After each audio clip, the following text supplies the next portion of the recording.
Hey, welcome to the Publish, Promote, Profit podcast with me, Rob Kosberg. Every week, I interview thought leaders and experts who have used a book to grow their income and their impact. So tune in weekly for these interviews so you can learn how to use your own best-selling book and go from hunting for clients and opportunities to instead being the hunted.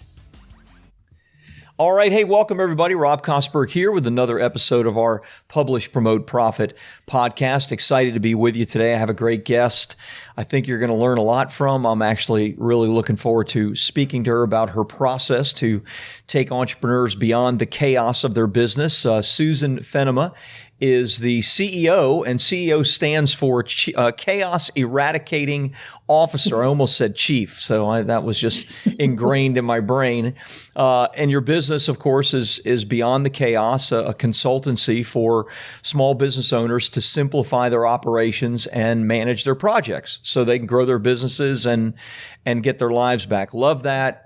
You obviously have 30 years of operations and project management experience. So I imagine you've developed your process from that time. And of course, living in McKinney, Texas, it says when you're not making multi-course dinners, you enjoy Texas A&M football games, go SEC, and Blackhawks hockey. So Susan, great to have you on the podcast. Thanks for being here with us today.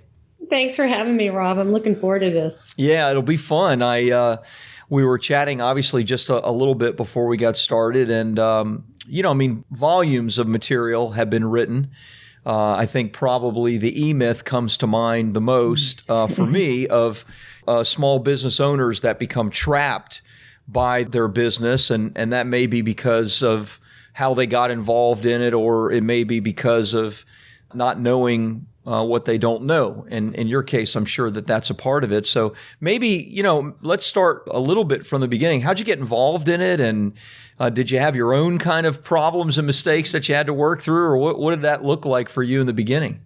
It's interesting. The way I started my business is because I have always been that employee at a company who worked directly for a business owner, helping them do all that thing, right. All those things, the one that everybody goes to, the one that knows how everything works, or at least knows who to send you to. Oh, and so when I love that employee. That's a great employee. Oh yeah.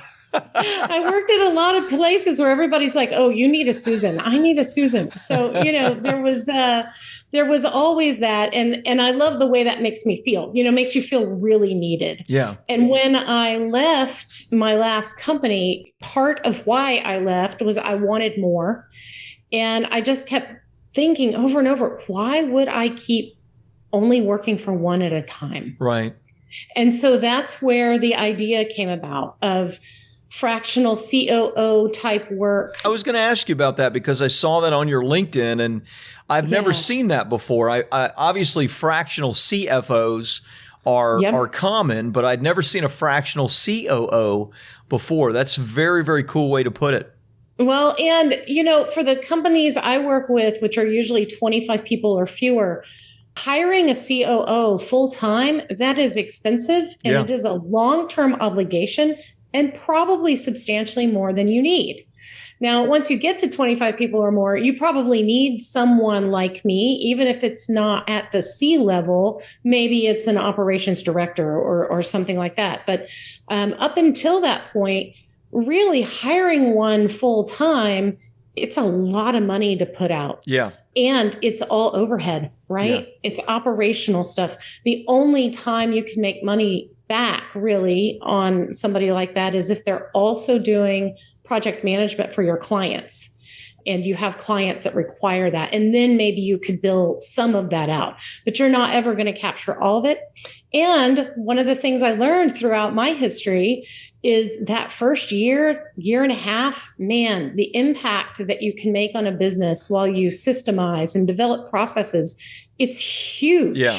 Yeah. But then after that, okay, well, keep paying me. I'm floating. All I'm doing is making sure it still keeps going, which, if you have a fractional person, then maybe they are just checking in once a quarter and making sure, or touching base once a month and make sure you're staying on track, or however the case may be there. But it really avoids you having that long time employee too, who is not having as much impact. I love that. I have a great operations person. He's been a friend for a long, long time. And there was always that little fear of what was it going to be like working together. I think both of us had that. But one of the amazing benefits for me, besides the fact that I've offloaded so much of what, honestly, I wasn't good at anyway, onto him. But an amazing benefit has been the number of happy clients and referrals that we have gotten. I mean, I probably need to one day really put pen to paper and maybe even track it, but it's pretty considerable what happiness and happy clients leads to when it comes to real business growth. So I'm sure you've seen a lot of that as well in what you do. Cleaning up that fulfillment process is definitely part of what we do, whatever that fulfillment may be. And in our case, it's professional services type work. Yeah. But there are absolutely operational experts and even fractional COOs for manufacturing type companies and product-based companies. That fulfillment part, it doesn't matter how much you sell. If you can't fulfill and make somebody happy, you want to make sure that they're coming back, that they give good reviews, that they will refer other people. They buy again. Right? The easiest client to keep is one you already have. Yeah. So what are you putting in place to manage that client after they become part of your team or part of your business? I even look at that person taking that first step from entering into your sales process. However they come in, what is their path all the way through to when they are giving you referrals? Yeah. What does that look like? And what are those processes all involved along that path to keep them moving towards that end goal of happy customer? Love that. Love that. So tell me, I mean, you've seen a lot, I'm sure, not just in businesses that you've worked for, but in this fractional role that you do as a consultant now. What are some of the biggest mistakes that business owners make over and over and over again that kind of traps them, if you will, in this place? There's two that are really big. One is, I don't want to say that they're penny pinchers, but maybe it's more believing I can or have to do it all, and I don't want to spend money on that. Gotcha. So you're spending hours and hours and hours on building your website, which is not your skill set. Right. But that's what you're going to do because this one time you took a class and you learned WordPress. That's not necessarily a great use of your time. You talked earlier about what are some of the pitfalls that I fell into, even knowing better. And that was definitely one of them. When I was starting out, especially when I started out before I had a team, I did feel like I had to do everything.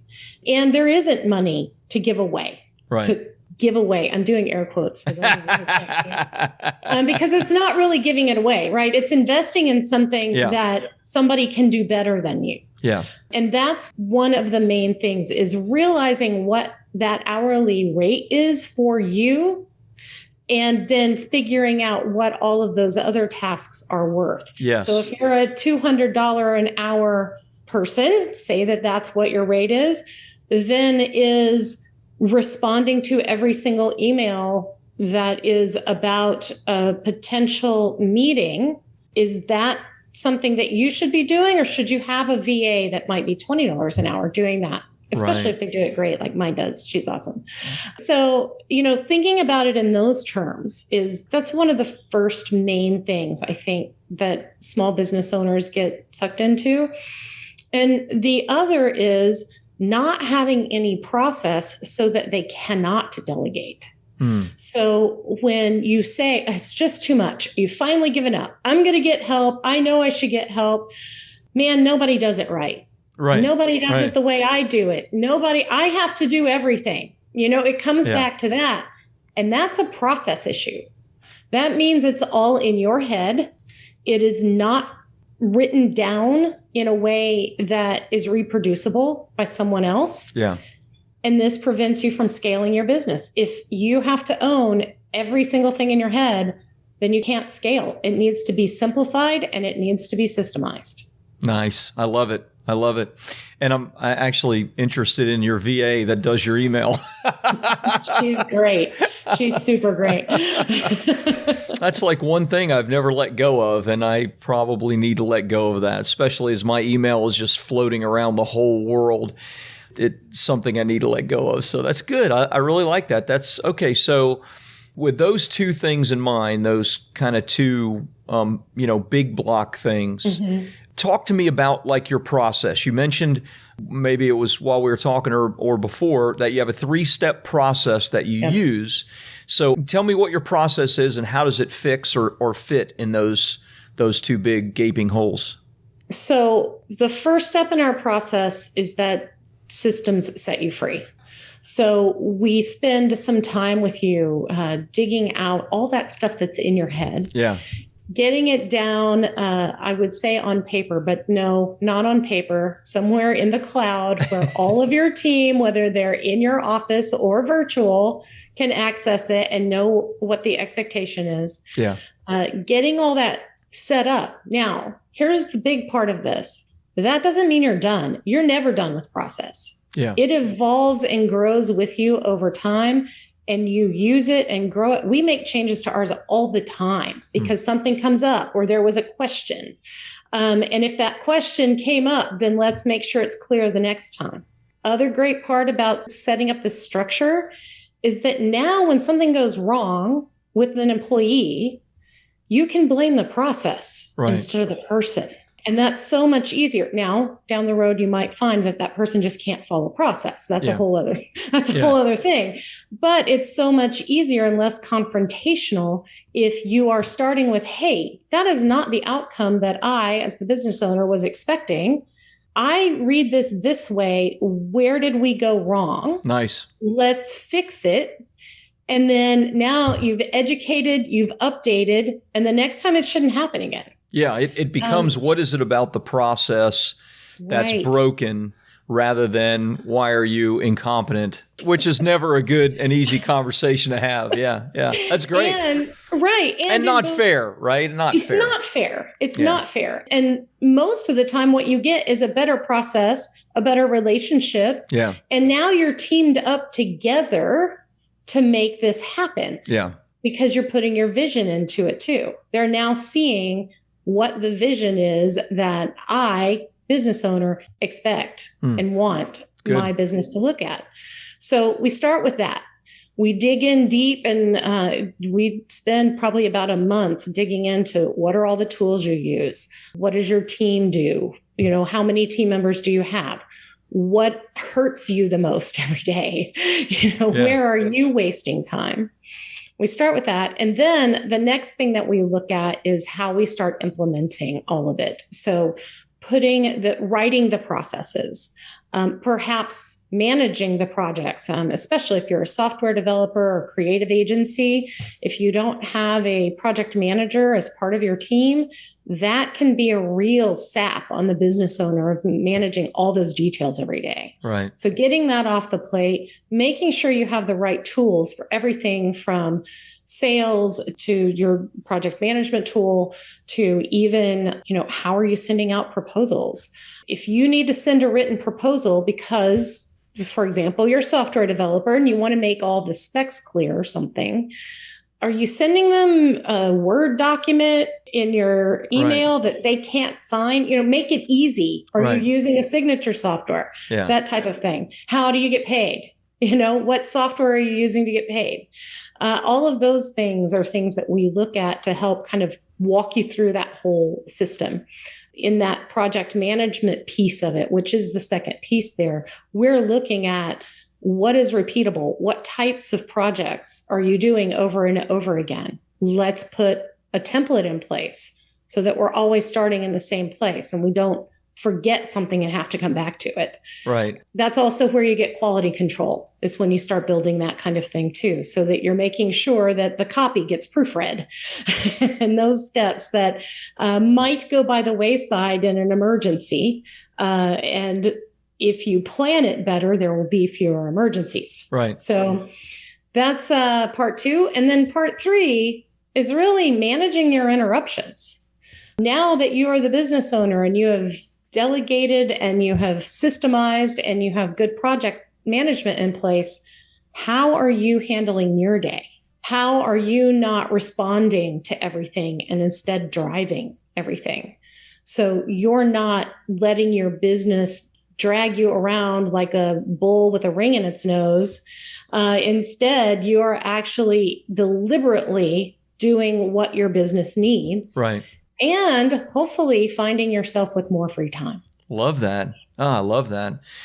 We talk a lot to our clients about being proactive, not reactive. And of course, we talk about that in relation to their book, using their book in terms of their marketing and that sort of thing. Of course, you're talking about it in terms of the entire business itself, right? So just wondering, what do you find with, because it sounds like you work with a lot of different, you work with software companies, you work with, service-based businesses in your consulting. When you free up an entrepreneur in these ways, when you accomplish step 1 and step 2, and you leave them to step 3, where do most of them fall there? Not fall as in they make a mistake, but like where do most of them thrive? And where's the place that you see most of them primarily functioning in? Is it like a marketing role? Is it in what role is that primarily? Just wondering, curiosity. Sure. Most of the business owners go to the marketing and sales part because nobody can sell your business as well as you can. Sure. Nobody can. And you're the face of the company, whether you really want to be or not. Yeah. More introverted people might fall more towards the implementation aspect, especially if you're looking at a business owner who started their business because they were great at software development or great at a form of advertising. Maybe they want to keep writing copy. And so in those ways, then you become billable to your client. And then you can hire somebody else to do that business development. So there are ways to make all of it work, but the main thing is to find why you're passionate about your business in the first place. Because let's face it, after you've done it for a long time and been beat up enough, you tend to not be passionate about it anymore. Right. What do you love to do? And let's make sure there's time for that in the schedule that we plan. So calendaring is a big thing that I use with that. Yeah. And making sure that whatever that focus is, whether it is sales and marketing, whether it is actual implementation, that you are allocating the right amount of time every day to that job, job you've made yourself. Yeah. The thing that only you can do. And perhaps or that you love to do. Yeah. Or that you love to do. Yeah. Love that. So, oftentimes the cobbler's kids don't have shoes. Just wondering where, in a moment of honesty, where you find yourself maybe in error in this process, just in your own business. Like what's the toughest part for you? That's a great question and very fair because we're not all perfect. And what we're talking about is hard to do. Yeah. So, I definitely, cobbler, last to have the shoes, didn't get my sales process systemized that well until last spring. And once I was able to hand that part off, I was just able to see how this could grow and how everything can scale and how other people can understand my vision and be able to implement it. Just by creating a simple package. What I was selling was too hard.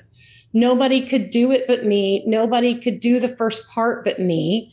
We could get to the implementation and they could do it, but I had to do all the first part. It was too hard. Wow. So I had to actually look at, what am I selling? How do I make it simpler for my clients to understand? And then how do I make it so that my team can actually implement it for me? Because they were perfectly capable. I just hadn't figured out how to get it out of my head. Yeah.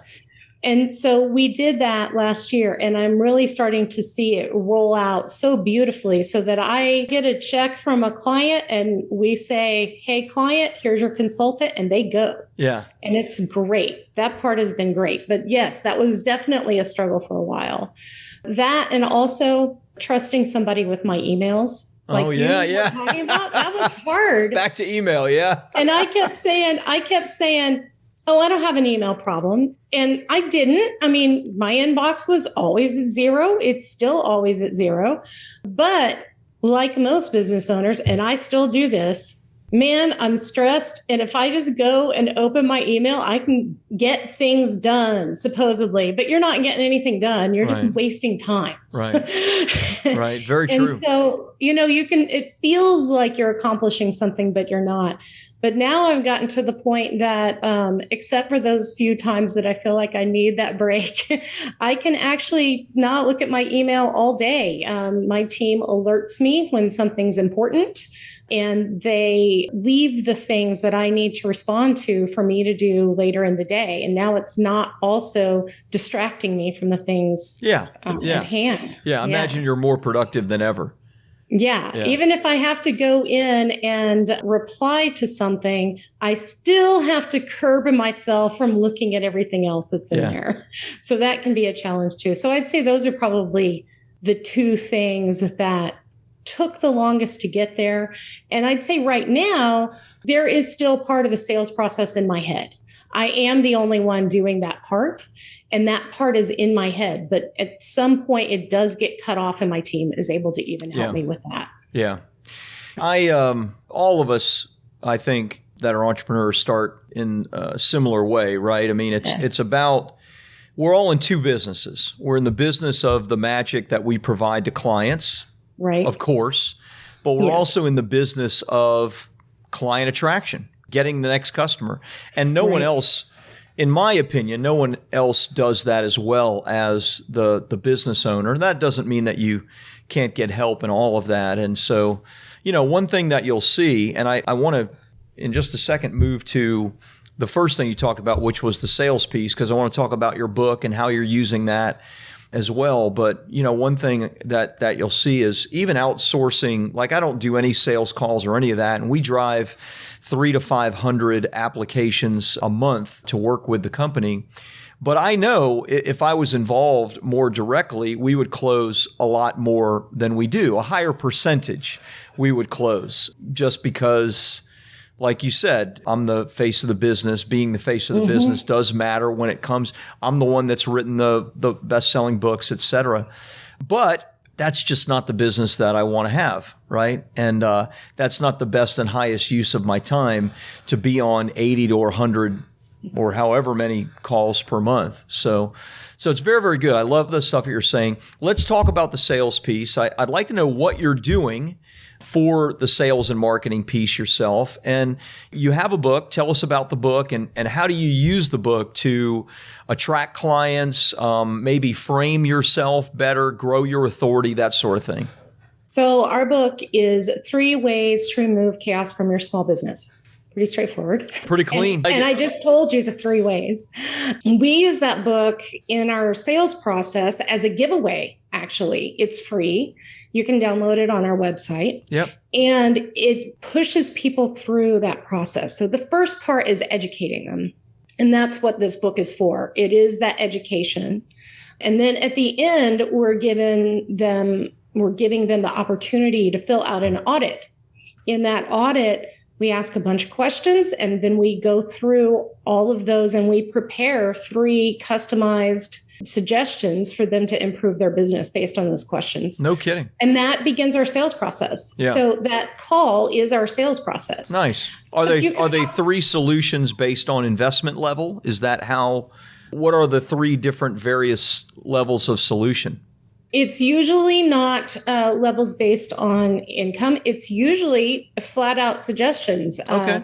You could try this. Try this. Try this. You try this tool. Use this tool differently. Right. You need to get a handle on this area. Look at a bookkeeper. Those types of things that come out of looking at a bunch of businesses over time and being able to identify from that pain that the client is experiencing some ways that it could help them. So very free to take that, run with it yourself. Yeah. But then we complete that with a sales process at the end where we talk through, what we're going to do. And so the book was intended to educate our clients, but it also gives some authority to what we're doing. And it makes us appear as though we have a process, which we do. Yeah.